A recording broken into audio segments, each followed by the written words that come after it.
Bonjour à tous. Alors, Les Sables de la Margosa, le formidable premier roman de Claire Watkins.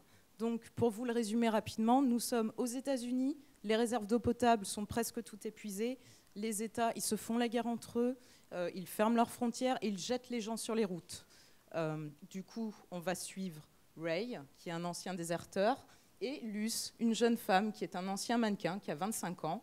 Et donc, ils sont comme ça sur la route et ils vont carrément arracher un bébé à un groupe de marginaux qui croisent et ils partent avec ce bébé.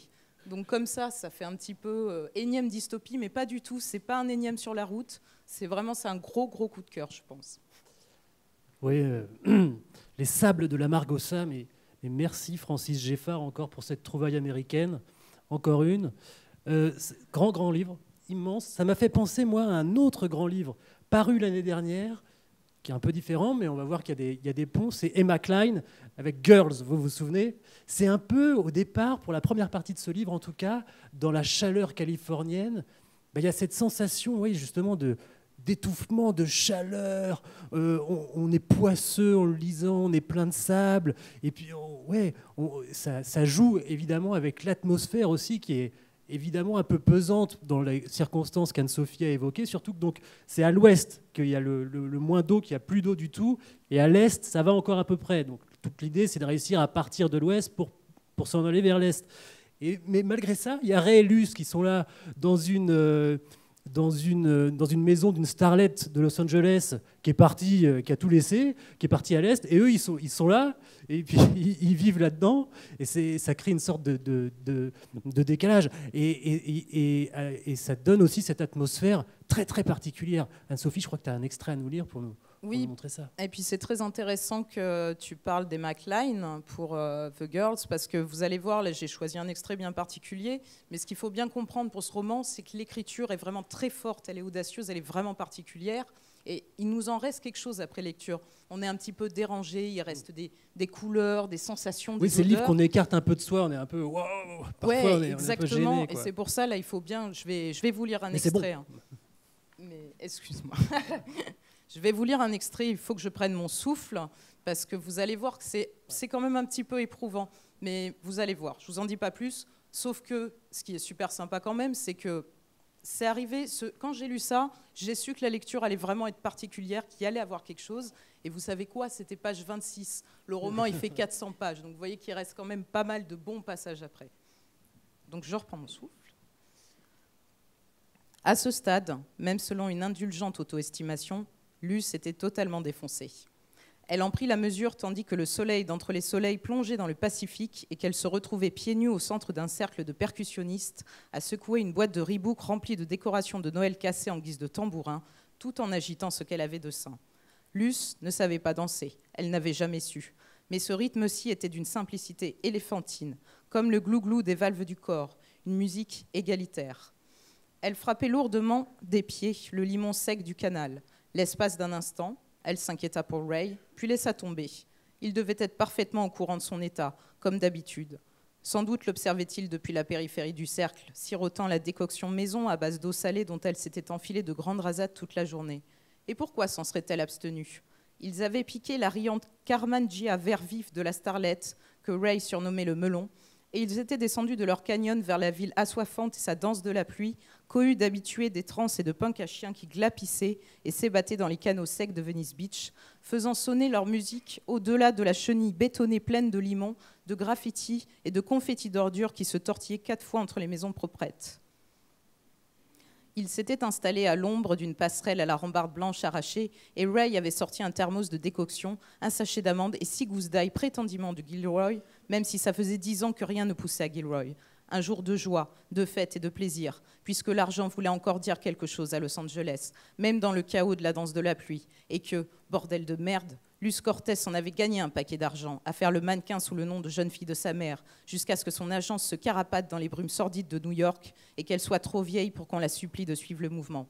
Alors lâche-toi, sister, bouge ton corps, bouge, bouge, bouge. Ne flippe pas à l'idée que même l'argent finira par ne plus rien vouloir dire. Ne deviens pas aigri en ressassant ce que cet argent t'a coûté, les flashs qui te brûlaient les yeux jusqu'à te rendre provisoirement aveugle, les retenues sur salaire pour le temps passé aux urgences, les vieux qui te pinçaient les cuisses, qui pinçaient ton gros cul de chicana, ou l'excès de chair juvénile de tes aisselles, qui te mettaient un doigt, et même une fois, un stylo feutre. Oui, tu as été à Paris, à Milan, à Londres, partout, et pourtant, il ne t'en reste rien. Mais n'alimente pas la négativité en toi, même si tu as toujours été trop flasque, trop petite, trop poilue, trop vieille, trop mexicaine, cul trop plat, sein trop bas, tétons trop larges, comme des soucoupes, avait dit l'autre. Ne lance pas la vieille rengaine. Enlève ta chemise, tourne-toi, chérie, penche-toi, mets la saucisse dans ta bouche, mon chou, tu sais comment faire. Laisse tomber les sarcasmes, même si tu n'avais que 14 ans et que tu ne savais pas comment faire, que tu ne l'avais jamais fait, tu n'avais même jamais embrassé un garçon. Ne réveille pas, la faim, la faim, la faim. Ne te dis pas que tout ça, c'était pour rien. Ne pense pas, danse, virevolte, encore, parce que nom de nom, l'argent restait l'argent. Et est-ce que ça ne se fêtait pas, ça ? Pour le moment, avec assez d'argent, tu pouvais te procurer des produits frais, de la viande et des laitages. Même si le soi-disant fromage était fluorescent et vendu en pot, le poisson globalement toxique et pestilentiel, la viande de bœuf grise, les pommes tavelées, y compris lors de ce qui était jadis la belle saison, et les poires dégoûtantes, même en payant plus cher pour les bartelettes des vergers amiches. Des fraises dures et amères, des mûres pleines de poussière, des carottes molles, des épinards au goût de cendre, des olives fendues, des mangues talées à 100$ pièce, des oranges pleines de pépins, des citrons rabougris, des mandarines vineuses, des framboises truffées de pucerons asphyxiés, un avocat dont l'intérieur friable, couleur taupe, t'avait un jour fait pleurer. Le rythme devint frénétique et Luce s'effondra sur la croûte de limon. Boum.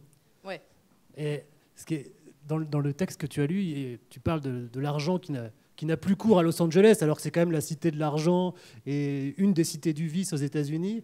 Mais là, c'est aussi un roman sur le dérisoire. Dans leur maison de starlet hollywoodienne, le grand jeu de Luce pour faire marrer Ray, c'est de prendre toute la garde-robe de la starlet, les visons, etc., les grandes robes, et de faire des défilés en mettant plusieurs robes les unes sur les autres, en mettant le vison alors qu'il fait 50 degrés dehors.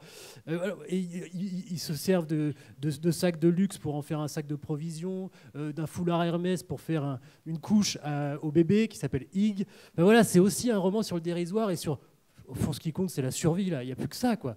Il n'y a plus que ça. C'est très efficace dans ce sens-là. Et puis, alors, bien sûr, il y a le symbole de Luce, qui est un symbole écologique, littéralement, puisqu'elle a été, dans sa jeunesse, elle s'appelait Baby June. C'était une enfant star. Et en fait, elle servait aux campagnes publicitaires et marketing des groupes écolos pour dire attention, parce que là, on est en train de perdre de l'eau. Bientôt, ça va être un cauchemar. Et regardez, Baby June, aujourd'hui, elle a 5 ans. Et ben, j'espère que dans 10 ans, elle pourra encore se baigner dans une piscine, etc. Et donc, elle était dans 4x3 partout aux États-Unis pour sensibiliser. Mais à la fois, dans ce roman, c'est l'inverse. C'est pas une démonstration, pas un prêchi-prêcha écologique. C'est juste, voilà, c'est un roman sur le fait que tous les artifices tels que la publicité, les choses comme ça servira à rien. C'est pas ça ce qui arrêtera la sécheresse en Californie et ailleurs, et bien sûr toutes les catastrophes écologiques. Et à ce titre-là, il y a un passage dans la forêt, tu te souviens de... Oui, exactement, voilà. Avec la forêt d'arbres secs. Et ça rejoint un petit peu ce que je disais avant, dans le sens où c'est une écriture qui va être sans arrêt forte, en fait, qui va nous impliquer, qui va nous secouer. Comme par exemple, là, je pense que l'extrait là, auquel nous pensons tous les deux, c'est oui, cette forêt d'arbres secs, en fait, où il n'y a plus d'eau du tout, donc il reste juste des squelettes d'arbres comme ça, ou qui sont juste secs, en fait. Parce qu'en fait, ils ont quitté la Californie pour partir vers l'Est, et ils commencent leur odyssée, et tout à coup, ils voient une forêt. Et donc, Ig, la petite fille, c'est comme si elle voyait la mer pour la première fois, quoi. Une forêt, c'est complètement dingue. Et je vous lis juste, c'est très court. Il approcha l'enfant, médusé, bouche bée, et tira sur la feuille. Il y eut alors un son, un drôle de son, comme un tissu d'une grande délicatesse qui se déchirait. Du tulle, une étamine, du crêpe peut-être, et le grand yucca velu vacilla mystérieusement. Luz et Ray reculèrent pour voir l'arbre tomber entre eux et soulever un voile de poussière. Ig dit « Oh oh !» « C'est quoi ce bordel ?» s'exclama Ray. Il toucha du pied la chose qui venait de s'abattre et à son contact, le tronc parcheminé s'effondra. Ig eut un hoquet de rire. Ils examinèrent la souche. Elle était totalement creuse, à l'exception d'un tortillon de moelle sèche.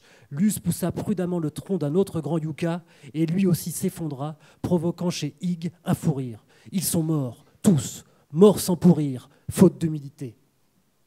Ça claque, non ? Et moi, je peux enfoncer le dernier clou en lisant le dernier passage de ça. C'est pareil, c'est très rapide. Je ne vais pas vous prendre votre temps, mais pour montrer qu'elle arrive vraiment à tirer une beauté de tout ça. Elle peut mélanger de l'argot, elle peut mélanger des situations dramatiques avec avec des beaux mots, en fait, Claire Watkins, et elle arrive à en tirer quelque chose de fort. Parce que là, regardez ce qui reste de la forêt. Parce que quand même, ce qui est pas mal qu'il faut dire, c'est qu'ils vont s'éclater à pulvériser les arbres. Après, ils vont en rire, Ray et la petite fille.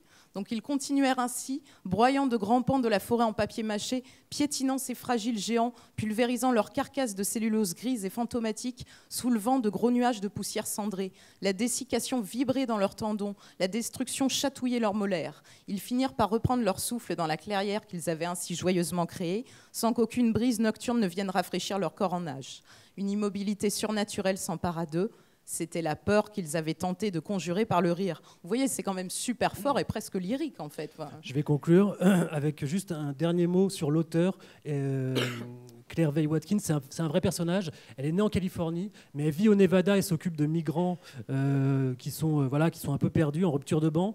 C'est un vrai personnage et elle a une histoire assez terrible. Je vous dis juste ça. Son père, c'était un des membres fondateurs de la famille de Charles Manson. Vous voyez un peu? Donc, quand je parlais des McLean tout à l'heure et des Girls, il y a quelques ponts là aussi. Merci beaucoup, Francis Geffard, pour Les Sables de l'Amargosa. Un grand un premier roman vraiment exceptionnel, vraiment à défendre, à accompagner, à pas louper. Merci beaucoup, Anne-Sophie. Merci, Anne-Sophie. Anne-Sophie Rovelou, vous faites partager votre passion de la littérature à Vaucresson, à la librairie L'Écriture.